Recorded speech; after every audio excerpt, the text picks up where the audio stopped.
Welcome to One on One with the Grim One. I am your host, the Slayer of Posers, Master of Disaster, the most electrifying man in corpse entertainment, the Necrosexual! And joining me on this most morbid of talks, we have one of the voices behind the Heavy Hole podcast, as well as one of the growling, gurgling screams who you can hear in bands such as Buckshot Facelift, Artificial Brain, and Afterbirth. Please welcome Uncle Will Smith. Will, how the hell are you? I'm great, man. Thanks a lot for having me, man. How are you? I'm grim. All right, man, grim. But that was a great introduction, man. I appreciate it. Thank you. Of course, I always do my heavy metal homework, and it just seems like yesterday we were hanging out in Philadelphia with Auntie Bowman from Demolich, and boy, oh boy, was that a fun concert memory. So how the hell has life been since then? Well, I think like everyone, it's been a little surprising.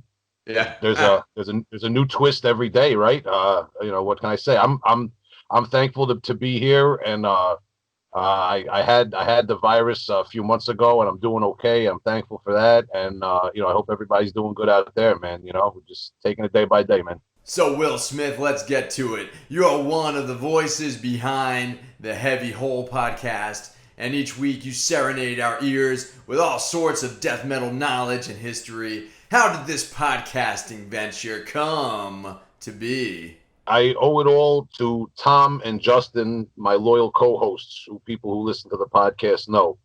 I had it on my mind to do maybe like a YouTube show or a podcast or one of these things that all these young people talk about, for years now, maybe like 2 or 3 years preceding the podcast. And I met Tom and Justin, funny enough, out in Brooklyn at St. Vitus, and at some shows, and they live right in my town here in Long Island in Suffolk County, which is maybe like 45 minutes to an hour away from New York City, give or take. And it's funny because they went to my old high school and everything. They're just a few generations younger than me. And like we were talking about before, they're a lot more technologically capable than me. And they just kind of put a microphone in front of me and let me go with the booking and with the research and the guests and everything. So I always joke around that without them, it would be like me, recording a cassette tape podcast or something. But those guys hold me down, and I think they had a great kind of gravity to the show. That you got a perspective of someone a little younger, someone who's into music a little bit different than me on the metal, perspective. That's it. Pretty much started with those two guys and me running into them and meeting them, and then realized, no, we're in the same town, this and that, and we knew some people in common, and it all worked out great, man. And now since the pandemic is on and all this stuff, obviously you see everybody, turn into podcasts and online content and stuff. And I guess, in a weird way, I was kind of fortunate to kind of get a jump on that with the Heavy Hole with those guys last year. So we're just kind of trying to keep going as we were and as planned and provide people with as much content as we can, seeing as how nobody's going on any tours or playing any shows for the foreseeable future. Indeed. So each episode you talk with some of the nastiest names in extreme metal and death metal. But I want to know, who's one guest you still want to interview? Well, I put this on for you, buddy. Elvira would be pretty sick. But realistic, Tony Iommi from Black Sabbath would be a dream come true. Jeez, man, there's so many people.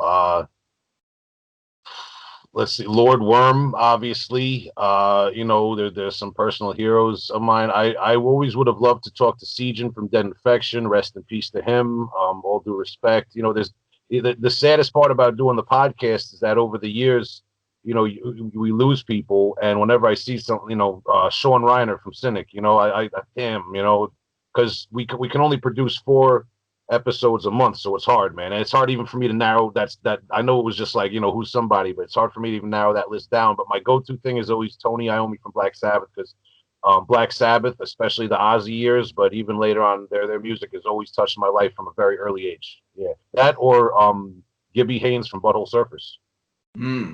Or Elvira.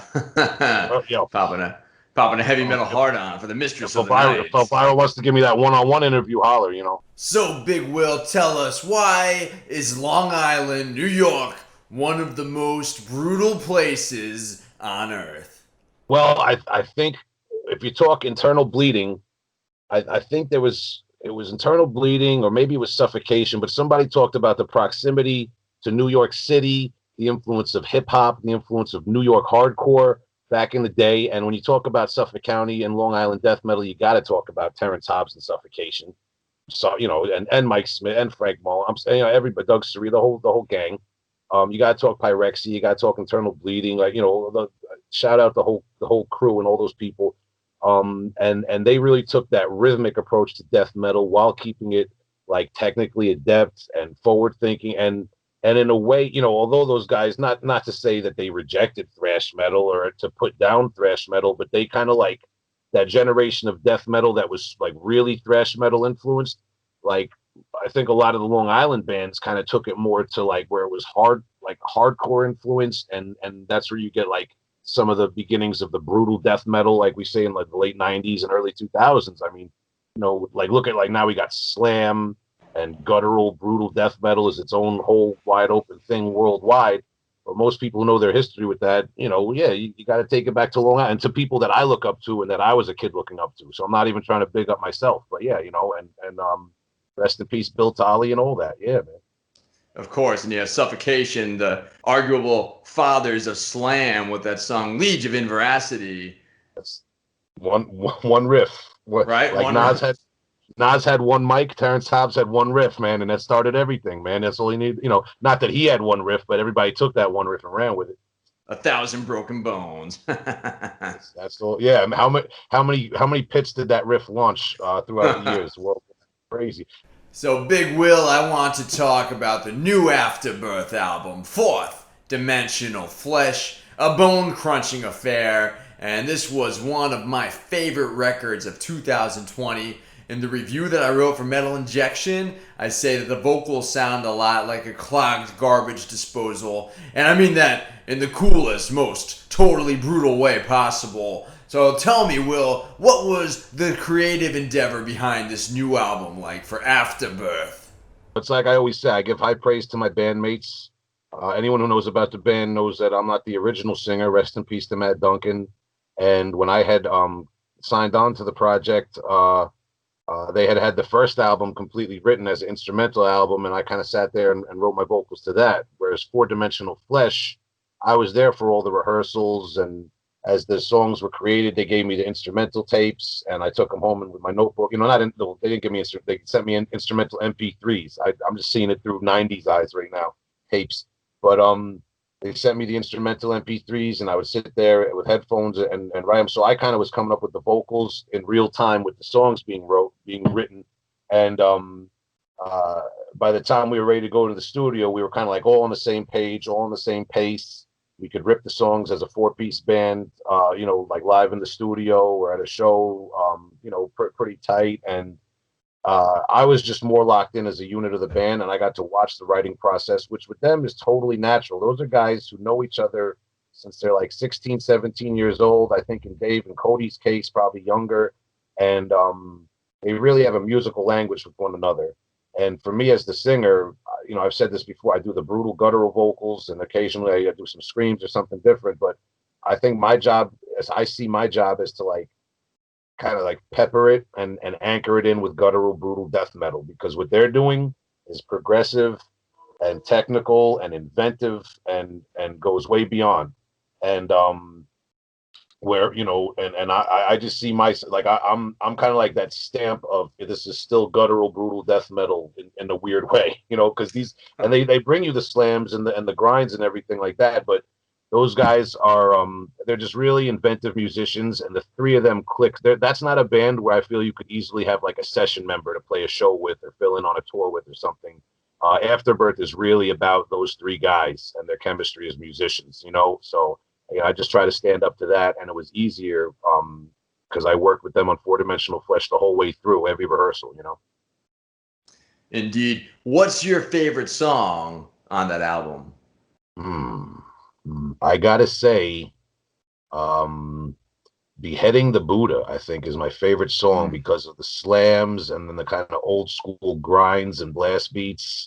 And it gives me an opportunity to kind of like, you know, throw my hat in the ring with the young kids with the guttural slam stuff, but then also take it back and do some real old school vocals over some blast beats.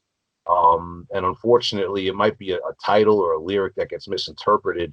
Uh, Cody, actually, I don't come up with any of the song titles for Afterbirth. The other guys do, and I think it has something to do just with kind of like ascending past your teacher in a metaphorical sense, some way. It's not it's not meant any disrespect meant, but I think it's actually Cody is he's a yoga certified yoga instructor and he knows a lot more about I guess that philosophy than I do, man. So but that song is definitely because the lyrical meaning to me has a lot to do with transcendence and moving on with life and not becoming uh, the monsters you're trying to defeat in life, not be like the forces that are assailing you and the monsters that you have to overcome and the demons you're facing, not becoming one of them yourself to the rest of the world. So to me, that's a heavy concept that I think we have to keep in mind. And the vocal attack, like I said too, is just very, very fulfilling to me as a vocalist. One thing you mentioned online is that between all your bands, Artificial Brain, Buckshot Facelift, Afterbirth, all of the lyrics live within a singular universe of your own crafting. So tell me, how did this world building come to be? Can you elaborate on that? Some ways I wish I kind of just kept it or maybe unveiled it a different way. I kind of just announced it on an old social media account I kept. I kind of learned I gotta just keep social media just for the official podcast, the official band, and you gotta leave some mystery in life. I'm too old to be on the internet with my business. But that's not such a bad thing to unveil. But it did probably take some of my bandmates by surprise, a few of them. But it's really I'm a lyricist for four different bands. Obviously, some concepts and some ideas. You got the same lyricist for four different bands, reading the same books, living the same life, thinking the same thoughts day in day out. Although there's a different focus on each one, that's part of why Afterbirth, the other guys come up with the song titles. But yeah, there's references. If you were to read, especially in 2017, because in the year 2017 there was Buckshot Facelift, Ulcer Island. There was Afterbirth, Time Traveler's Dilemma, and there was Artificial Brain, Infrared Horizon, and uh, all three albums were kind of like written around the same time, recorded around this, like within a few years of each other, and there was definitely I like the idea of lore, right? And I think about Cataclysm, the original run with Sylvain Howard on vocals. He had a whole kind of concept that maybe he even took a little bit too far, but he had a whole world within his lyrics and that related within one another. It told a story, and also I like a lot of people. I watch shows like The Sopranos, The Wire, or you watch a good movie series or something like that. You appreciate good writing, and this was my way, I guess, to just aspire to that. And I've always taken a lot of time with the lyrics, and I've always found a kind of irony and a humor in the fact that you can't understand a lot of my lyrics, but I do take a lot of time with writing the lyrics. And there's references. If you listen to those albums, and then if you listen to stuff, especially since then and a little bit before then, I tie things in. And there's kind of like Easter eggs for people who pay attention and follow the lyrics and maybe some of the artwork and take it all in. And I have different ideas for maybe um, putting that idea together in media one day, maybe collaborating with visual artists or hiring visual artists, maybe a book or something else. Who knows what's going to happen? But there's definitely, you can find a lot of things that interconnect within my lyrics for sure. And I don't think I don't think it's unusual, man. And it's like, you got to look like a lot of the people I look up to are writers, authors, people who write for comic books, things like that, and people who write for television series, like I said. So it's kind of a play on that. I want there to be a bigger world full of lore that people can elaborate on, who spend the money and spend the time on my band's products. So, on that literary note, tell us, Uncle Will, what are some of the books that you're reading at the moment? These are like the books I've been reading. This one is so sick. I found it at a thrift store. The History of Hell uh, by Alice K. Turner. And it like just analyzes the history of the idea of hell, like all the way back to like I don't know, ancient Sumerian culture, Egypt, through the Middle Ages. It's really sick. Hold on, look at this Ooh, totally guy. grim. Yeah, As a if you're wise man listening, once said, if there's a hell below, then we all gonna go. yeah, dude. Well, hey, I'll see you there. Well, Right. it's somebody who may or may not be there allegedly. I don't know if you're familiar with the Ricky Casso murder from Long Island, the Say You Love Satan murder. No. From it's there's a picture of the guy that's like famous that you might recognize. I don't know if they have. Yeah, they don't have pictures in the book, but it's like a famous like satanic panic murder, like metalhead kid murder in the woods from the '80s. And we had this author on the podcast, Jesse Pollock, the Acid King. It's like it's pretty much like the true story of that murder. That's another great book. It kind of solved like a local murder mystery for me, urban legend type of thing. This book is sick. Please Kill Me: The Uncensored Oral History of Punk by Legs McNeil and Gillian McCain, who I guess were people that were like on the scene back in the days of Ramones and the New York Dolls and all those people. What's amazing, you read this book, how many people died along the way, man. It's wild. This is a wild, morbid ride. It's not as fun a book as you think, actually. Like you feel bad that they lost so many of their friends, but it's crazy. Yeah, they are. I got Damn. one more I want to show you Sure. that's pretty sick. Yeah. It's called provocative title. I Slept with Joey Ramone uh, by Mickey Lee with Legs McNeil. Legs McNeil was from the other book I just showed you, but Mickey Lee is actually Joey Ramone's brother, and like like they literally had to sleep in the same like bed because they were kids in an apartment or whatever. But this is a really good book actually. This is sick. You feel bad for Joey Ramone, but if you read about Joey Ramone, everyone's going to be like sympathetic to him, I think. Yes, one of So, the great so, so punk that's what's been keeping me. vocalists. Yeah, I love Joey. I could whip out my Joey Ramone record over here, but I'm showing off too much right now, man. But those are four books that I read like this year, kind of or lately. Indeed, indeed. Thank you, Big Will, for those literary picks. I might have to look into A History of Hell. Yes, they lit it. That's a good one, and it was a thrift store find. So good luck. I hope you find it. Excellent. So you talked about being a brutal death metal growler. So how the hell did you cultivate that unmistakable gurgle that is your death metal style?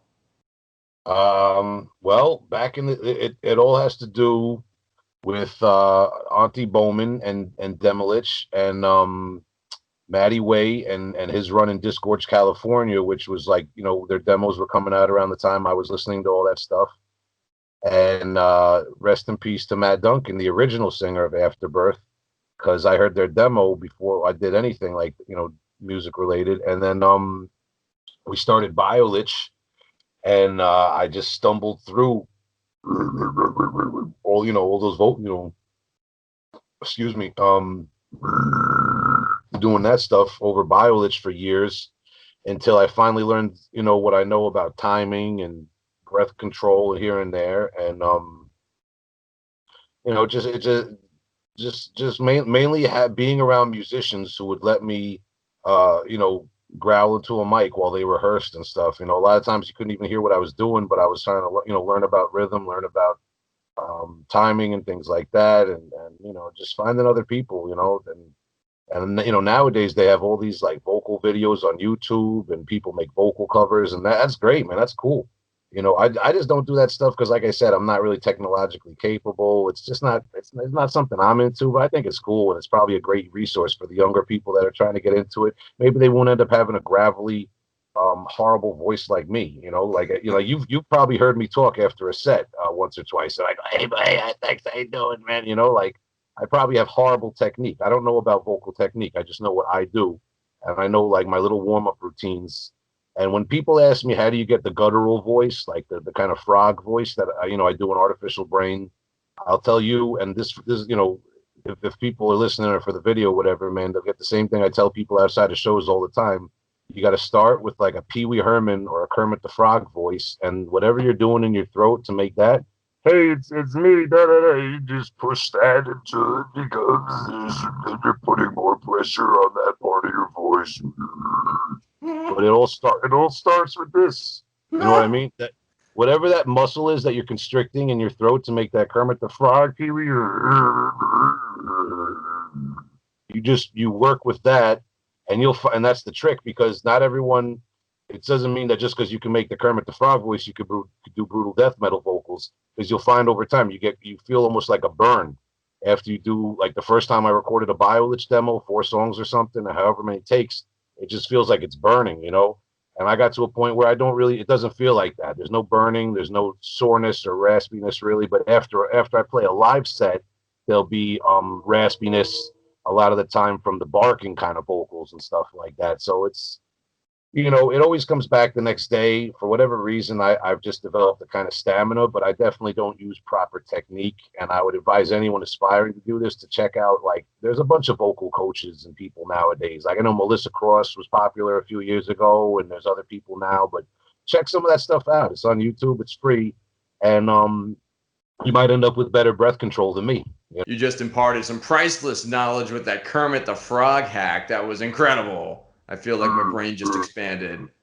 The same muscle, man, and everybody could do. Or Dr. Claw from Inspector Gadget, from those of us from a certain generation. I'll get you next time, Gadgets. It's the same exact thing. You know, you're just kind of like now learning to manipulate that and use that to sing your own lyrics over technical death metal for a half hour at a time every night on a tour. You know, that's where you get into other tips and other tricks, but that's the root of it, you know. Yeah. So you, sir, should go into voice acting on the side if you ever need a side hustle right there. You can do the 2 good voices right off the bat. Yeah. Yeah. Well, if the Inspector Gadget people are coming back, holler at me, give me a call. We actually, I'm looking into that. Man. Wish me luck. That's all I'll say about it. Yeah, good. I wish you all the luck. You're very prolific in death metal and podcasting, and your voice has already traveled the airwaves, so keep the grind up, baby. So, cheers. This is one-on-one with the Grim One, and that means that each week our guest selects one album that holds a special place in their hearts. And because you're such a death metal historian, I want to know, what do you consider to be the most underrated album of all time? I got the Mangled Torsos Drawings of the Dead CD, Morbid Records. I want to say 1994 is the copyright date there. That's these guys walking in the snow. That's how I always pictured them when listening to this. I got this as a teenager back in like 97, 98, when it was a little bit old, but it was still, you know, fairly new and kind of current back then, because also couldn't just order it off the internet. I think a buddy of mine, probably one of the guys from Biolich or Adam Rotella, who I've had on the podcast, got this from either None of the Above Records, which I've talked about, which is a record store we had in Suffolk County that got underground stuff, or ordered it on the internet and got rid of it because they couldn't appreciate the grace and beauty of this majestic doom gore grind weird release. But I was traded it or got it at some point when I was in high school and hanging out with my local death metal people, and this is just a magical release that I always recommend to people. Spoiler alert, I years ago on nocleansinging.com, I wrote a series of like anniversary reviews, and I think this had turned 20 years old, so I wrote a few paragraphs, not even a few sentences about it, but if I could, I'll elaborate. You know what I mean, man? Yeah, you know, this is like one of my prized possessions in my collection right here. Morbid Records is kind of like a cult label for people who know gore grind and you know, like old school European death metal, like Hemorrhage and Blood and all these like kind of old school bands that people love. Dead Infection, and you can't really tell, but I've always been suspicious that the guy in the middle had a Dead Infection shirt on. It's kind of blurry, but it's like just part of the allure here. And the thing about this is, it's like, you know how there's bands like Opeth and Catatonia, and they have that kind of like gothic, romantic, folksy take on doom metal. I definitely heard that on that record. Yeah, giving it a listen. Yeah, dude, like this is like that for gore grind freaks. You know what I mean?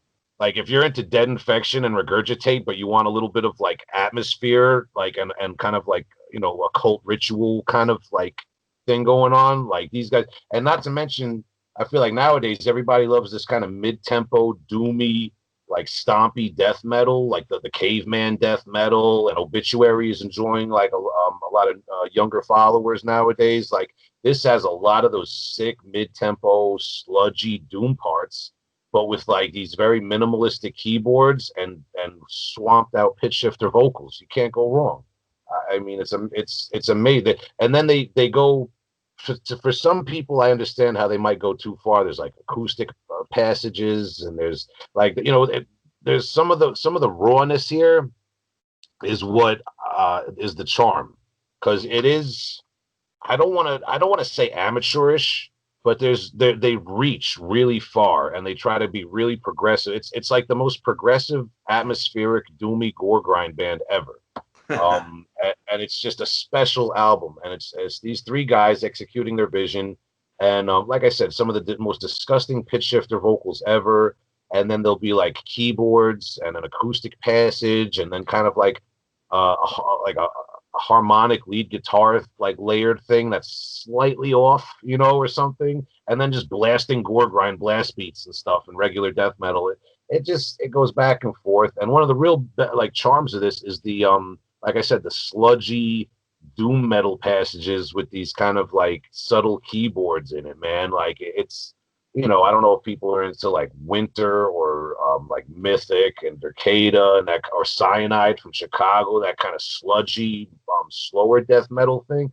But like these guys do that, but they bring it to that gore grind level with like the guitar tones and the vocals, and this is just magnifique, man. People are starting to appreciate caveman death metal, and gore grind's having a little bit of a comeback, I see, and whatever else, allegedly, I know people might get hurt by me saying that. It's always been here, gore grind, but this is like just for the obscure purist collectors, you know what I mean? And the thing is, you can go back, they had an EP before this. I'm not gonna be able to pronounce it off time, but it was cool, and it showed you where they were going with this album, because the EP before this is like 2 songs and an intro, very epic and gloomy, and it has those like synthesizer parts, but it's kind of like a shorter gore grind death metal thing. And this is just the expansive album of it's like, dude, look at these guys walking in the snow. Doesn't that just fit the album perfectly? Yeah, it's know what I definitely, mean? it definitely sounds the way it looks. Dude, come on. It really does. And also this blue, like, I don't know if you could see this, kind of like a foil. Morbid Records knocked it out of the park for the 90s, because this, you didn't see them always with this good attention to detail on the booklets in the early 90s, especially for a gore grind label. That's like a foil kind of like thing with the logo. And then the blue always reminded me of Deranged Architects of Perversions. If people know that album, it has like a similar blue tint to the whole thing. You didn't always see that, it has a disturbing kind of dreamy, hallucinogenic quality. The guys are sitting here with tools. Somebody's got a tool. Look at that, man. Who are these guys? And also, I got a sneaking suspicion that homeboy here might have a Necrony shirt on. Necrony from Sweden, perhaps. I don't know. But that's like, it's like 2 alleged gore grind shirts, but you can't tell. They got a tool shed. Maybe they're like, like carpenters. I don't know. Yeah. But, German carpenters. Yeah, man. Well, yeah, they measure everything in meters, so I wouldn't be able to tell. But the thanks list here speaks a lot to the sound too, man. They thank Ali from Gut. They thank Isa from Demigod, which that might not be the finish, but they thank Pyogenesis, Dead, Blood, Gore Beyond Necropsy, Disharmonic Orchestra, which actually says something. They actually thank Pear from Deranged, Nyctophobic, Agathocles. So it just shows you, like, in the early 90s, these guys were in touch with the gore grind and the grindcore and the international underground scene, man. These are all the same bands that you would see mentioned in similar, like, gore grind zines and stuff. And, everyone knows I love Dead Infection. I love Regurgitate. I love that, Old Carcass, the gore grind, General Surgery, right? Gore grind is great. Hemorrhage. But this is kind of like gore grind for Halloween. Maybe it's very timely. You know what I mean? Definitely fits the mood. Yeah, man. And they have a band. They have a song called Malignant Tumor. I don't believe the band Malignant Tumor named themselves. But yeah, and the one more fun fact, as I'm obsessive with this shit. somebody on the internet said that they read on a zine once, so it must be true. But why would you make this up? That the guy Ali from the band said once that they didn't print the lyrics in this because they thought nobody would care. And you have these, but like the song titles are like Unsuspecting Sacrifice, Lost Emotions, Deranged Body Love. You know, it's like what were they? You know, it's not like the vote. Like it's not as easy to figure out the lyrics either. We had the internet, obviously. We had AOL and stuff, man. But just I didn't know what kids. I didn't really know what teenagers were doing in Germany. I never had been to Europe or nothing when I was a teenager, and I'm like, oh, that's what German metalheads are doing, just like me and my friends. But they're in like Germany in a forest, and it's just who are these guys? And the sad kind of epilogue of this CD is that their follow-up full length after this, it lacks the same charm, and I'll just leave it there. People could check it out if they want, but this is just kind of like that knock it out of the park, obscure one thing, that I'll always cherish in my collection, man. Thanks to the wonders of the internet, and also due to your own enthusiasm, these bands are finally getting their rightful due decades later. But hey, better late than never, baby, right? Hell yeah, man. And I'm hoping that maybe by some small chance, somebody who runs a label of some sort sees this, or sees Mangled Torsos somewhere else, I don't care if I'm involved or not, and reissues this on like vinyl or cassette, and I can get my hands on that, because that's the only way I could love this album more, is because the CD is great, man, but everybody who listens to the podcast and knows me knows I want to have that vinyl, with the bonus, with the demo as a bonus track or whatever, man. But yeah, man. Yeah, that's the only way I could love it more, man. Great album. So it hasn't, all these years, it hasn't been released on tape or vinyl yet, huh? There might have been a CD reissue, but no, I've kind of looked it up. I don't believe so, man. Yeah, there's definitely nothing that's available without going to eBay and maybe paying a lot of money. All I see is the CD, though. I don't know that it was even ever released on vinyl, man. I got a Metallum. That Metallum's always good with. So Uncle Will, tell me about one of your most cherished, brutal, bone crunching, balls to the wall, crazy shows that you experienced, either as a spectator or as a band playing one of these shows. And if there's more than one story, I got all night, baby, so please indulge me. Goat Whore and Black Dahlia Murder, and I think that was a tour with Entheos, and we were opening up, and it was Buffalo, New York, which is hey, Buffalo's cool with me, but I had no idea how loud and rowdy those people. Man, it was and I'm from Long Island, but they were just yelling, and it was like one of the few times I've really felt like I had to hold a crowd down, like I could lose them. You know what I mean? And I had to like go a little extra hard, man. Like, and I've had that feeling here and there, but that time, like these people they were yelling between songs, and they didn't even care if it was at the band or at me or at some guy over there. They were just rowdy, man. It was during a snowstorm. I'll always remember that. And then we played in one of the few shows I ever played in Oklahoma City. I think one of the only shows it was in Oklahoma City, and it was at some kind of it looked more like a DIY kind of like party hall style place, man. And the town looked real small, like a ghost town kind of place when we first pulled up, and it just filled up with metalheads and people from wherever, man. When we played, and they were just in your face, and you could just really, people appreciated that a band came out and they were there to have a good time, and fuck yeah, heavy metal, man. They were just there for the party, man. Like that was cool, man. As a fan, like the heaviest, most brutal shit man. I saw Bolt Thrower. I want to say it was either the 2009 or the 2011 Maryland Death Fest. People could fact check me. They played 2 sets. They played at the outdoor stage one night, and the next night they played at the indoor stage because I want to say Asphyx, unfortunately, had to cancel for whatever reason. And people could check me on that, but there was definitely a year where Bolt Thrower played twice, man, and that was just, I'll be telling people about that for years to come, man. That was crazy, man. Bolt Thrower, there's a reason Bolt Thrower gets aped so hard, and people love Bolt Thrower and all that shit, man, and you can't deny him. What about a local show from the Long Island area? For Long Island? Yes. I look back now, and I got to see Pyrexia play way back in the day when I was a teenager, and now I know Chris Basile from Pyrexia. I've interviewed him. I've even filled in for the band on occasion, and I look back at seeing Internal Bleeding back when I was a teenager, man, and I'm just real, and even, Suffocation. By the time I was going to shows and going to my first shows on Long Island, Suffocation was more of a worldwide band, and they would only play Long Island, every once in a while because they were always on tour, understandably.